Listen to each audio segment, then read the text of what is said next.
Hello everybody, welcome back to another Movie Nights movie review. My name is Dalton Burdett, and today we're going to be talking about Halloween Kills.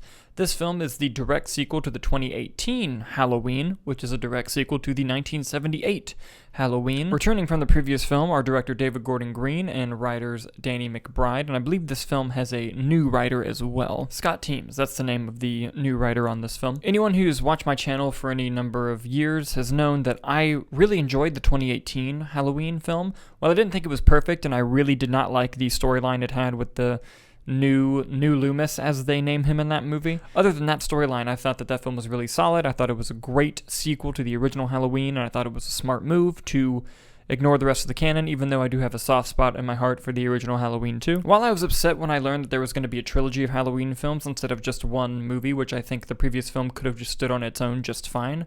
They did Halloween Kills, and then next year or the year after is going to be Halloween Ends, with the whole creative team returning. I liked the last film. I did not love this film. To be honest, I thought it was a mess of a movie. It had a lot going on with no central focus, and I think the biggest problem I had with the movie is that there was no emotional payoff at all. I feel like after Halloween Ends, if that movie is solid, I feel like from a story perspective, we won't even have need to have watched this one, except for maybe one thing that happens at the very, very end of the movie. Now, conceptually, I think that this film explores a lot of really good ideas. I just think that almost all of them are executed poorly. You know, one of the great things about the previous Halloween film was the involvement of Jamie Lee Curtis and the evolution of her character from the original film. And she takes a back seat in this movie. Like the original Halloween 2, she's in the hospital. Now, this film doesn't take place primarily in the hospital like that film does, but she maybe has a handful of scenes in the movie and doesn't do a whole lot. She really kind of sits this one out, which was a big shame considering how well her storyline was done in the previous film. I thought that she was deliberately put to the side in this movie, which I did not particularly enjoy. With her not being in the spotlight, you do get some of the return of the original survivors of the Halloween films. You have Anthony Michael Hall playing Tommy Doyle, which was the little boy that Jamie Lee Curtis was babysitting in the original film. You have I believe it's the same actress too, returning as the nurse at the mental hospital that Michael was staying in at, even though I don't think she was from Haddonfield. Did she move there? Who knows? And I believe the young girl that Jamie Lee Curtis was babysitting as well has a character grown up in this film. It's funny that the 2018 Halloween film took a point in ignoring all of the other sequels and then had a sequel that fell into the same traps that those sequels fell into. Like the original Halloween 2, this Halloween movie takes place directly after the previous film, and it tries to use that to its benefit to tell a faster paced story, but it also introduces so much that could have easily been introduced in the previous film. It might have actually been better if it was introduced in the previous film, that it really just undermined a lot of the story. This movie tried to be a fast-paced, all-killer, no-filler thrill ride, while at the same time introducing concepts, reintroducing concepts, and exploring a message of mob mentality, which it really went for, and I gotta give the film that, but it didn't work. And part of the reason why it didn't work is because it tried to crunch all those things into one film, and it really just didn't succeed in any of it. I feel like the only major satisfying thing that this film did for me was Michael Myers kills a lot of people in the movie and kills them in very disturbing ways,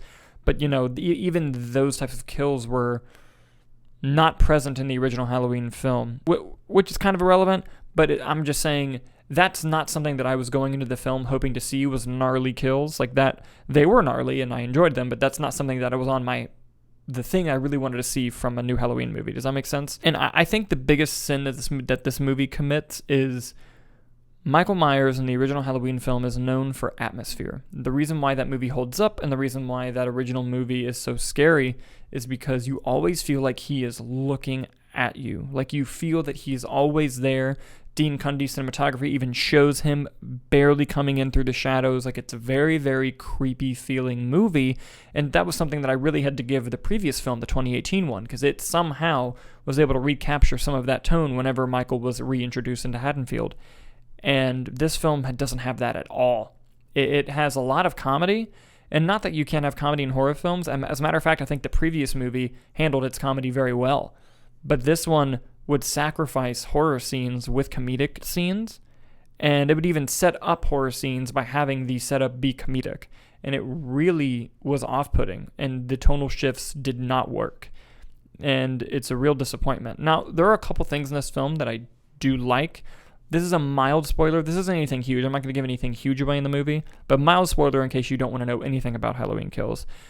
They do have flashback sequences to Halloween night 1978, and I thought for the most part those sequences were well done, and I think that the character arc that they set up there could have worked really, really well in the movie, although there's no payoff and they don't do anything with it. I know that they're going to do it in the next movie, but even if you know your movie's a middle chapter, you don't just have to sacrifice payoff and story for that reason, and I feel like this movie did that a lot. The only thing that bugged me about the 1978 scenes in the movie was, and I know this is nitpicky, is you could see Michael Myers' skin under his eyes a lot, and in the original film, they do a very good job of not showing that because, he's supposed to be the entity of evil and the eyes are the key to the soul, and they do a good job of balancing the balancing act of, is he just a man or is he just a thing in the original film and the 2018 one. And so having scenes take place in 1978 and not doing that, it just bothered me. I know I'm a nerd and it shouldn't bother me, but it bothered me. The previous film also did a better job of, like I said before, balancing that is Michael Myers just a man or is he something more? Is he something supernatural?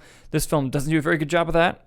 Another mild spoiler, and I won't get into specifics as to why, but it just straight up tells you he's a supernatural son of a bitch. Like, there's no, after this movie, you can't go back to that idea. So yeah, ultimately, I feel like if the film had just committed to its all-killer, no-filler premise of Michael's not dead, he's killing people, we have to stop him somehow, and then it just continued that story and we got more of Laurie Strode, I feel like it could have saved itself. Or if it didn't do that and it just committed to these idea it introduced about the mob mentality, the idea that it introduced about the character arcs reintroduced from the 1978 flashbacks and told a story with that, I feel like even a movie about that could have worked a lot better, but having them try to be the same thing didn't work. And I looked it up later because like I said, the storyline that they do in the flashback, I was really interested by. And that originally was going to be, like that was scripted to be in the previous film. And with a character that's more prominent in the previous film. And I was like, oh, I think I would have enjoyed that even more so had they done it that way. But, it is what it is. And I was really disappointed by the film. I mean, look, they set up something in the very last scene of the movie that everyone's going to want to see and Halloween Ends. But it's a shame because, when they scrapped all the sequels and made the 2018 Halloween and it was still a decent movie, it was like, okay, they can finish it out and you can have a Halloween franchise, a retcon franchise that's all good. And now you can't because this one, I guess if you just pretend, because I like to personally pretend that Halloween 1 and 2 are just a franchise and not 4, 5, and, the other ones, H2O, Resurrection, Jesus. But maybe you could think of this one and Halloween 2018 as just one story. You probably could do that as well. If Ends is great, maybe we can forgive this one or even just skip it. But we'll have to see.